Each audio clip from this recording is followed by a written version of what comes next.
Hello friends, आज इस video में मैं सभी भारत के निवासियों के लिए सरकारी नौकरी पाने का सुनहरा मौका लेकर आ चुकी हूँ। दोस्तों, बॉर्डर सिक्योरिटी फोर्स में आ चुकी हैं 200+ वैकेंसीज और मेल और फीमेल सभी कैंडिडेट्स इन वैकेंसीज पे अप्लाई कर सकते हैं। बहुत अच्छी मैक्सिमम सैलरी दी जा रही है, देखिए जैसे 1,42,400 तक। और सबसे बढ़िया बात कि आपको आवेदन करने के लिए कोई एप्लीकेशन फी भी नहीं जमा करनी है। इससे पहले कि हम आगे बढ़ें, सभी सरकारी नौकरियों की अपडेट्स, सरकारी रिजल्ट्स, एडमिट कार्ड की जानकारी के लिए आप हमारी वेबसाइट dailynaukri.com को भी जरूर चेक करें। तो चलिए अब डिटेल में बात करते हैं। जो सीमा सुरक्षा बल से नौकरी आ रही है, देखिए बॉर्डर सिक्योरिटी फोर्स में आ चुकी हैं group B and C vacancies. और अगर हम टोटल नंबर ऑफ वैकेंसीज देखें तो टोटल 213 पोस्ट जो हैं वो सीमा सुरक्षा बल में आ चुकी हैं। चलिए अब देखते हैं डिटेल में कि क्या ग्रुप बी की वैकेंसीज हैं। इधर मैंने पूरा टेबल बना रखा है। जैसे आप देखिए, इंस्पेक्टर ड्राफ्ट्समैन ग्रेड 1 के लिए 1 वैकेंसी, सब इंस्पेक्टर वर्क्स के लिए 13 और sub inspector junior engineer electrical के लिए 55 वैकेंसीज आ चुकी हैं। अब मैं आपको बताऊंगी ग्रुप सी की वैकेंसीज के बारे में। देखिए, जो बीएसएफ ग्रुप सी की वैकेंसीज लेकर आ रहा है उसमें हेड कांस्टेबल के लिए 69, जिसमें जनरेटर ऑपरेटर के लिए 12, मैकेनिक के लिए 33, एनवायरमेंट लाइनमैन के लिए 24 पद जो हैं वो आ रहे हैं। अगर हम हेड कांस्टेबल इलेक्ट्रीशियन इलेक्ट्रिकल के देखें तो 39 वैकेंसीज हैं। उसी तरह हेड कांस्टेबल के 24 हैं, जिसमें कारपेंटर मसून के 5, पंप ऑपरेटर के लिए 4 और पायनियर के लिए 15 पद जो हैं वो आ रहे हैं। देखिए, बीएसएफ जो है वो हेड कांस्टेबल वेल्डर के लिए भी 1 पद लेकर आ चुका है, हेड कांस्टेबल टेक्नीशियन के लिए 4, कांस्टेबल मजून के लिए 6 और कांस्टेबल जनरेटर ऑपरेटर के लिए 1 वैकेंसीज। अब डिटेल में आगे बात करते हैं कि क्या एलिजिबिलिटी रिक्वायरमेंट जो है वो बीएसएफ ने डिमांड की है। सबसे पहले हम एज लिमिट की बात करते हैं कि आपकी आयु कितनी होनी चाहिए। देखिए दोस्तों, इंस्पेक्टर की पोस्ट पे अप्लाई करने के लिए जो मैक्सिमम एज लिमिट है वो 56 ईयर्स, सब इंस्पेक्टर के लिए 52 years for BSF and 45 years for NDRF. तो आप इधर डिटेल में 2 मिनट वीडियो पॉज करिए और चेक कर लीजिए कि किस पोस्ट के लिए कितनी मैक्सिमम एज लिमिट रखी गई है। आगे बढ़ते हैं और जल्दी से नजर डालते हैं इसकी क्वालिफिकेशन और क्या रिक्वायर्ड एक्सपीरियंस है। देखिए, क्वालिफिकेशन दिखाने के लिए मैं आपको सीधे dailynaukri.com वेबसाइट के ऊपर लेकर आ चुकी हूँ। आप देख सकते हैं, यदि आप इंस्पेक्टर ड्राफ्ट्समैन ग्रेड 1 के लिए अप्लाई करने की सोच रहे हैं तो इस पोस्ट के लिए जो officials of draughtsman cadre under central government, state government, union territories, but ये कुछ कंडीशंस है जैसे holding analogous post on a regular basis और 5 years of regular service in the post in level. ये पे मैट्रिक्स जो इधर दे रखा है। और इसके साथ साथ ये ज़रूरी है कि आपके पास एजुकेशनल क्वालिफिकेशन होनी चाहिए जो कि diploma in draughtsman, 3 years experience in the concern field prescribe by the department from government. अब आगे बढ़ते हैं और नजर डालते हैं कि जो पोस्ट आ रही है सब इंस्पेक्टर वर्क्स की, उसके लिए क्या क्वालिफिकेशन और एक्सपीरियंस रिक्वायर्ड है।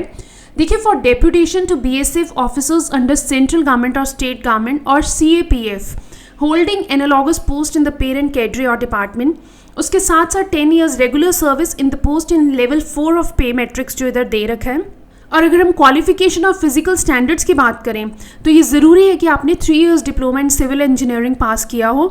और अगर फिजिकल स्टैंडर्ड देखें तो आपकी हाइट मेन के केस में 165 सेंटीमीटर्स और वीमेन के केस में 157 सेंटीमीटर्स होना ज़रूरी है। और इधर चेस्ट भी दे रखी है, मेन के केस में 76 से 81 सेंटीमीटर्स, वीमेंस के लिए नॉट एप्लीकेबल। और अगर हम सब इंस्पेक्टर वर्क्स की जो पोस्ट है उसके लिए वेट देखें तो मेन जो हैं उनके केस में proportionate to height and age और women according to height but not less than 46 kgs। और जो लोग for ex serviceman deputation re employment की कैटेगरी से अप्लाई कर रहे हैं तो armed forces personnel due to retire और who are to be transfer to reserve within a period of 1 year and having requisite prescribed qualification experience shall also be considered. For deputation to NDRF officers of the central government or union territories or CPMF or central or state police organizations, उनके case में holding analogous post on regular basis, 5 years regular service इधर दे रखा है जैसे PML5 और साथ साथ with 10 years regular service.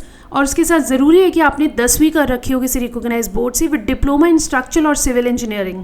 And the army personnel who poses qualifications और have successfully completed courses recognised bye army to qualification prescribe for this post will also be eligible. चलिए आगे बढ़ते हैं और देखते हैं जो sub inspector junior engineer electrical की पोस्ट है। For deputation to BSF serving border security force personnel in rank of sub inspector having 3 years diploma in electrical engineering, और यदि उसके साथ साथ serving border security force personnel in the rank of assistant sub inspector in the PML5 serving BSF personnel in the rank of head constable having 3 years diploma in electrical engineering।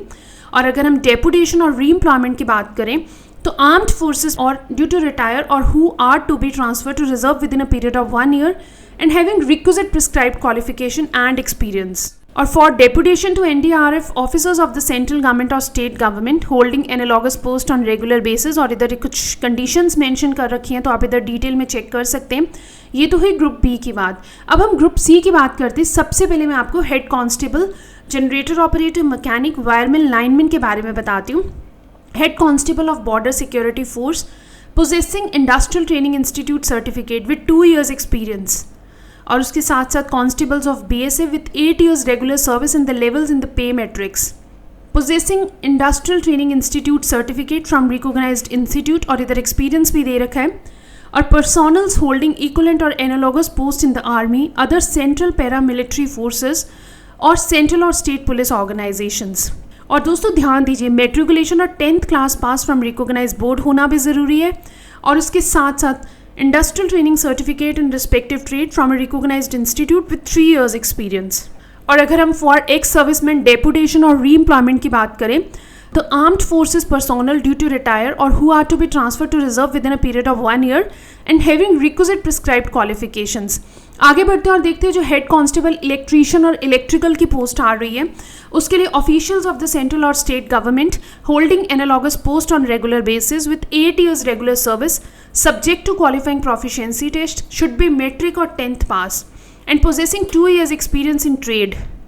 And the army personnel who possess qualification or have successfully completed courses recognized by army are also eligible for such post। अब हम बात करते हैं head constable, carpenter, mason, pump operator और pioneer के लिए क्या eligibility जो है वो डिमांड की गई है। Serving border security force head constable, journal duty, possessing industrial training institute certificate and 2 years experience certificate in the respective trade from any institute recognized by central or state government subject to qualifying proficiency test। उसके साथ आप इधर देख सकते हैं ये जो 8 years service का भी कंडीशन इधर आप डिटेल में पढ़ सकते हैं। उसी तरह पर्सनल्स होल्डिंग इक्विवेलेंट और एनालॉगस पोस्ट इन आर्मी और अदर सेंट्रल पैरामिलिट्री फोर्सेस और सेंट्रल पब्लिक वर्क्स डिपार्टमेंट। और ये जो public works department, central public works department दे रखे हैं वो पोजेस मिनिमम क्वालिफिकेशन, मेट्रिकुलेशन और 10th क्लास पास और equivalent and industrial training certificate in a trade like जैसे मजून, कारपेंटर और प्लम्बर और इलेक्ट्रीशियन और ब्लैक स्मिथ और वेल्डर और पेंटर, पॉलिशर, मैकेनिस्ट और 3 years experience in respective trade.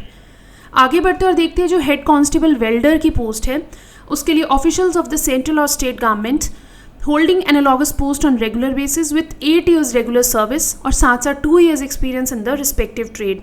The army personnel who possess qualifications or have successfully completed courses recognized by army are also eligible for such post। But उसके साथ कुछ conditions इधर mention है, आप वो detail में देख लीजिए। जैसे अब हेड कांस्टेबल टेक्नीशियन की अगर हम बात करें, officials of the central or state governments on union territories holding analogous post on regular basis with 8 years regular service possessing matriculation or equivalent from a recognized board with industrial training institute certificate जो इधर trade दे रखे हैं और 3 years experience in respective trade. आगे बढ़ते और देखते हैं जो कांस्टेबल मजून की पोस्ट है, ऑफिशियल्स ऑफ सेंट्रल और स्टेट गवर्नमेंट और यूनियन टेरिटरीज और आर्म फोर्सेज और सेंट्रल पैरामेडिकल फोर्सेज और सेंट्रल और state police organisations holding analogous post on regular basis with 2 years experience in the respective trade and period of deputation will be for 7 years। अगर हम constable, generator, operator की post देखें तो constables of border security force with 5 years regular service in the pay matrix और उसके साथ साथ 1 year experience in the trade. तो दोस्तों ये तो हुई डिटेल में एलिजिबिलिटी की बात। अब हम आगे बढ़ते हैं और बात करते हैं पे स्केल की। बट अगर आप फर्स्ट टाइम इस चैनल पे विजिट कर रहे हैं तो जल्दी से सब्सक्राइब कर लीजिए। जैसे ही आप सब्सक्राइब कर लोगे आपको तुरंत सरकारी नौकरी की अपडेट्स मिल जाएंगी। अगर पे स्केल की बात करें तो मैं आपको सबसे पहले ग्रुप बी का बताती हूँ। जैसे देखिए इंस्पेक्टर ड्राफ्ट्समैन ग्रेड 1 के लिए 44,900 से 1,42,400 पर मंथ तक। तो आप इधर डिटेल में चेक कर सकते हैं। सब इंस्पेक्टर की पोस्ट के लिए भी BSF कितना पे स्केल देने जा रहा है। अगर हम ग्रुप सी की बात करें तो ग्रुप सी में ये जो हेड कांस्टेबल की पोस्ट हैं इनके लिए सबके लिए सेम है, जैसे level 4 in the pay matrix ₹25,500 to 81,100 as per 7 CPC। और अगर हम कांस्टेबल, मजून, जनरेटर ऑपरेटर की देखें तो इनके लिए भी जो है वो सेम वेतन मिलने वाला है BSF में। अब बात करते हैं इंपॉर्टेंट डेट्स की कि क्या इंपॉर्टेंट डेट्स हैं। देखिए, जो last date for application submission है वो 20 अक्टूबर 2020 है। अब मैं आपको जल्दी से ये भी बता दूं कि आपको अपने आवेदन कैसे जमा करने हैं। देखिए, जो भी लोग इन पोस्टों पर अप्लाई करने की सोच रहे हैं उनको अपना एप्लीकेशन फॉर्म जो है प्रिस्क्राइब फॉर्मेट में फिल करना है और उसके बाद उसको सेंड करना है along with copy of CR dossiers duly attested for last 5 years. इधर पता दे रखा है inspector general, staff directorate general, इस पते पे जो आपको अपना एप्लीकेशन फॉर्म सेंड करना है। तो दोस्तों, ये तो है बॉर्डर सिक्योरिटी फोर्स से आ रही inspector, sub inspector, constable, head constable की वैकेंसी की पूरी इन्फॉर्मेशन। अगर आप और जानकारी चाहते हो तो जो डिस्क्रिप्शन में dailynaukri.com का लिंक दिया आप उस पर क्लिक कीजिए। उधर जाकर आप डिटेल में इन्फॉर्मेशन चेक कर सकते हो और साथ ही एलिजिबिलिटी को भी अच्छे से पढ़ सकते हो। अगर फिर भी कोई डाउट है तो आप मुझे कमेंट करके पूछ सकते हैं। दोस्तों, हमारा चैनल सब्सक्राइब करना मत भूलना, क्योंकि हम आपके लिए टॉप गवर्नमेंट जॉब की अपडेट्स और इम्पॉर्टेंट इन्फॉर्मेशन लेकर आते हैं।